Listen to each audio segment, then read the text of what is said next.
And we're live. Welcome. Welcome to the new Fantasy Pro Tennis Show. This is going to be the second episode. We're on a roll here. And this is a live show. If you're new here, this is going to be a live show. It's a call-in show. I'll put down in the description eventually the way that you can call in. Of course, you can participate in the chat. And we're talking about ATP and we're a little bit of the WTA today. Let's start with Alcaraz. Alcaraz wins. Let's bring it up here. He wins against Feast, and this was a match. This is what tennis should look like. Okay, this is kind of getting me more excited about tennis. Alcaraz is obviously the best player on the ATP tour. And I mean, he's one of the few, especially at the top of the game, he's one of the few that I actually enjoy watching. And this one really wasn't, based on the score, it really wasn't even close. However, I got to always mention this. I'm going to get into this. I'm going to get more into this, these courts and how slow they are, how gritty they are. We'll get into Delray Beach because Delray Beach looks gritty and slow. And that really favors Korda, who's also in the final, which we'll get into. But, some people like Feast. I talked about how big he is and how athletic he is. And his forehand, man, his forehand looks good. I mean, serve, everything looks good with these guys. But particularly as far as we're talking about looks, his forehand looks good. Backhand looks a little bit shit. It looks a little bit weak. I mean, it's not weak. It's really, I hate saying that, but it just looks weak compared to Alcaraz's backhand. It's a little bit wristy, a little bit. It just, I just watched the highlights, but it looks a little bit too much wristy. You want to call it, like, too much with the hands, which is actually fine. But just compared to watching Alcaraz, Alcaraz is just so fun to watch as far as we get into his technique and what he looks like, which is probably one of the reasons why a lot of people like him. He really is like a poster child. He's like a poster child for the technique cell of teaching pro tennis. So we got a couple people in the chat. No, they're in, they're out. They're always in and out. Got someone here. Feel free. Daniel Barry pops in from the shorts mode. Happy Sunday. Feel free to say something in chat because, like I said, this got to be a call-in show. I'm not gonna sit here and just. We're not gonna do the other guys and just talk about the same things. You guys got to participate. So anyway, so look forward to that. Subscribe to the channel if you want to see more on the courts. We're going to talk more about this Alcaraz Feast match in the future and what I saw based on these courts that no one talks about. But yeah, lots of long rallies, fun to watch. And kind of a little preview of what I'm talking about. They had a court level view of Feast hitting a flat serve out wide. And I just played indoors. I just played indoors on a hard court. And I'm watching myself hit a flat serve, and it's probably it's got to be 100. I mean, let's just say it's 100 miles per hour. And it's basically an ace. The guy doesn't even move. And even if the guy moved, I'm thinking, there's no way he's getting that. There's no way he's getting that. And then I'm watching Feast hit a flat serve. It's probably 120 miles per hour out wide. And Alcaraz is getting it. He's getting it. And I'm thinking, how is this possible? How is this possible? Not only is he moving to try and get it, he's easily returning the ball. I'm thinking, how? So subscribe to the channel. We're going to get more into that in the future. But yeah, Alcaraz wins the Qatar Open. And I wonder if we can get a history on that. It will come back with to get to see. Has he won that before?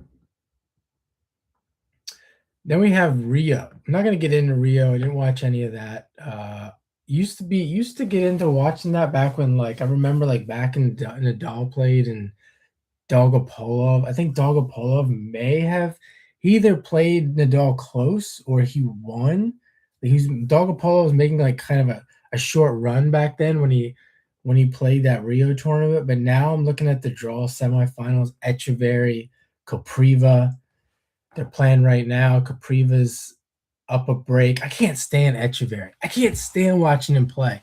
I don't know if he was taught that the way he plays, but it's annoying. Tabilo and Boost just started.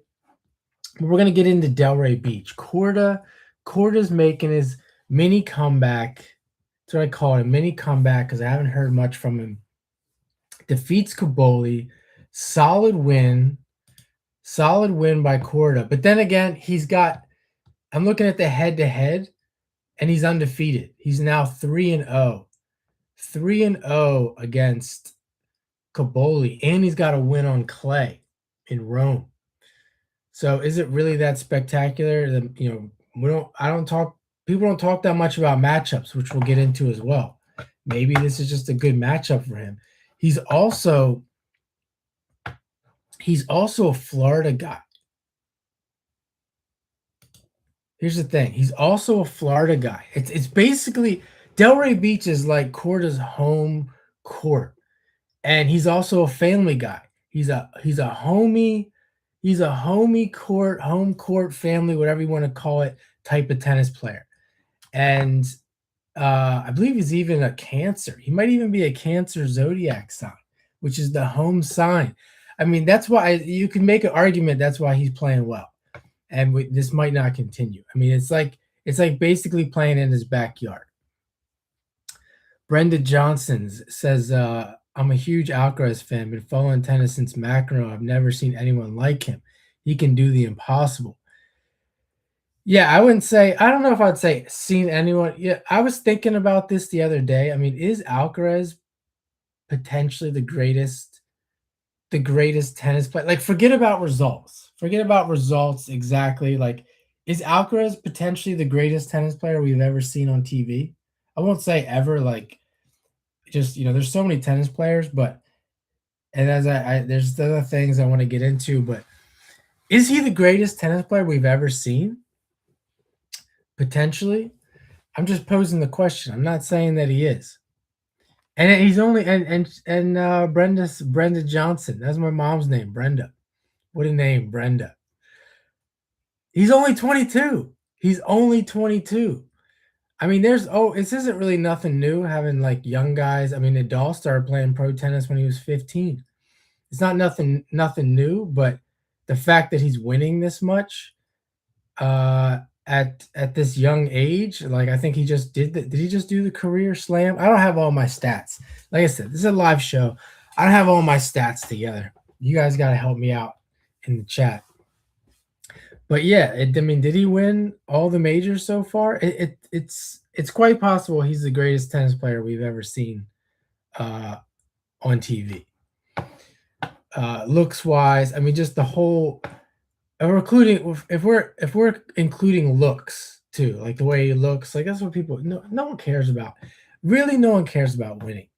All they care, I mean, they care about winning, but you got to have the look to go with it. Like he just looks like the perfect tennis player. Like as I was saying, like he's the technique poster child for the United States, at least in the United States, the United States Pro Tennis Teaching Associations. So back to Delray Beach here. Korda looked good. He gets a win against a solid, flashy Kaboli. And Tien loses. Tien loses to Paul. I'm a little bit surprised by that. I'm not a big fan of Tommy Paul. I mean, I've never seen Tommy Paul play in person. I have seen Tien. I have filmed that on my channel. Actually, I have to shout myself out here. I was the first one. You're hearing it first on this show. I was the first one to get court level film of him in a challenger. You can look it up. I was the first one, and the video still sleeps. It does nothing. It does hardly anything. I don't think any of my videos at TN have cleared 10,000 views, but I was the first one, and I was in his face with that camera. So shout out to Fedesi. But anyway, Tommy Paul is actually he's just like another poster child for the tennis. He's like the tactical poster child for the United States Tennis Teaching Association. I mean, he's the cross courts. I've seen him violate these rules, but like lately I've been watching him. It's just a cross court down the line, inside in on the middle balls. I mean, just doing everything by the book, it seems. Just not really doing anything flashy, not really going for much. Again, I didn't see the whole match. Let's take a look at the head to head. Never played before. I like to look at the matchups because, you know, you see here, Tien's never played him before. It was 3 sets. I mean, if they play again, does Tommy Paul even have a chance? Because that's the thing we know about Tien. He's very you can tell he's very cerebral. And he's if the courts are slow, as I've been saying, these courts are gritty, they're slow. I guarantee you. One day I'll get on these courts, but they are slow. And when they're slow and you have a guy like Tien, you have a guy like Korda, you have a guy like Alcaraz that are really cerebral, that are gamers, that like to play, they like to play the court and use all the space on the court and add the fact that these big stadium courts as well from their end. These guys do well. I know that because that's the type of player I am. I will thrive on slow courts, especially when I was younger, when I was fit. And that's what I think is happening. So Leonard Tien sees Tommy Paul again. Is Tommy Paul going to win? I don't think so. They're both the same age. They both got the same ranking, about the same height. Tommy Paul's got a lot more weight to him, although I don't know that even mattered in this match. So yeah, we'll see Korda versus Paul in the final. And just a reminder, we have Indian Wells coming up. So don't forget to subscribe to the channel if you're new here, because I will be getting into Indian Wells. This is the second video here, live video to this Pro Tennis podcast. Calling this Pro Tennis podcast. I'll also put that down in the description eventually. I'll have another channel that this video will go out on eventually. Maybe we'll transfer the live to that channel. It's called the Pro Tennis Podcast, new YouTube channel. So subscribe and look forward to that. And like I said, this is a call-in show. You can call in on my Instagram. The Tennis View is my name on Instagram. So follow me on there because that's where we'll be doing the phone interchanges. Korda, I don't get at all. Why don't you get Korda? I mean, he's a guy who has basically been a professional tennis player since he's been born. So eventually, obviously, he's going to play the way he plays because he's an academy guy. He's an academy guy. He's got pedigree. There's really no need to do anything. There's really no need to do anything but go out there and play tennis. I mean, it doesn't really matter. He's smart enough. The people around him are probably smart enough that that's all you got to do, especially at his height, his size. That's all you got to do, and you'll be in the top 100 for take care of yourself, and you got a nice career being a professional tennis player for 20 years. Although I think he's had some injuries. But let's switch to the WTA and Pegula.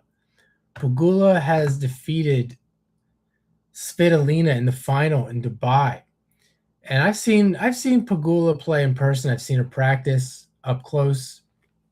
And man, the slowest. Most of them practice slow, but she's one of the slowest practice players I've ever seen. I mean, not doing anything out there, looks slow. Just kind of, I mean, she doesn't look very fast when she's playing her matches. Very much a counter puncher and very deceiving because you think You think no, she can hit the hell out of the ball, etc. I mean, maybe she can, but I think it's mostly the target. She uses the targets well. She uses what I teach on my channel really well. And when you deflect the ball into the right target, deep targets, corners, near the lines, it looks faster than it really is. And that's what I see when I see Pegula play. She plays the middle ball really well. And another player I like to watch because to me she gives the average. I'm not saying she's average, but she gives more of the average tennis player some hope. You know, you don't need to be super fast, like a crazy fast person, like an Atmain or a Bonzi. Uh, it's you just or a, even Sinner's got some really good hand speed. You don't have to be like that, and you can still be, especially on the women's side, you can still be a great tennis player, both men and women. So that's why I like Pegula. But she's a bill. Here's the thing I don't like about her, and she's a fucking billionaire. That's the thing I don't like about her. I mean, it's nothing. Okay, it is what it is. She's got a lot of money, but it just makes it to me. It makes it that much easier to be a professional tennis player if you have the right information, you meet the right people. And here's the thing about billionaires and people that have money and people that have luck in general. Their luck tends to continue in life. So if you're a billionaire and your family's got a lot of, you won't even call it luck, knowledge, whatever, but you have this life of abundance that comes to you. And you're like, oh, I want to be a professional tennis player. My kid wants to be a professional tennis player. Chances are you'll continue, that role will continue. You'll meet the right people. You'll have the success, etc. So that's the thing I don't like about these billionaires. We got like, was it Pegula, the other one Navarro. Not hating. I don't come from that. I wouldn't say I had a terrible life with money. I've had some luck with money, but at the same time, I don't come from that background. So I have to point that out. And the courts look a little bit faster in Dubai. They look a little bit faster. Again, not there. Love to have some people actually on the court to vouch for this. But yeah, we got Indian Wells coming up. I'm not going to talk that much longer. We got Indian, unless you guys want to talk in the chat. This is going to be a call-in show. I have to keep mentioning that. We got Indian Wells coming up. I will be on here before the draw, when the draw comes out, to talk about the draw. And Alcaraz obviously looks good. Sinner's going to come back. Sinner has never played well at Indian Wells, meaning I don't know that he's ever even been in the final. Alcaraz has won it.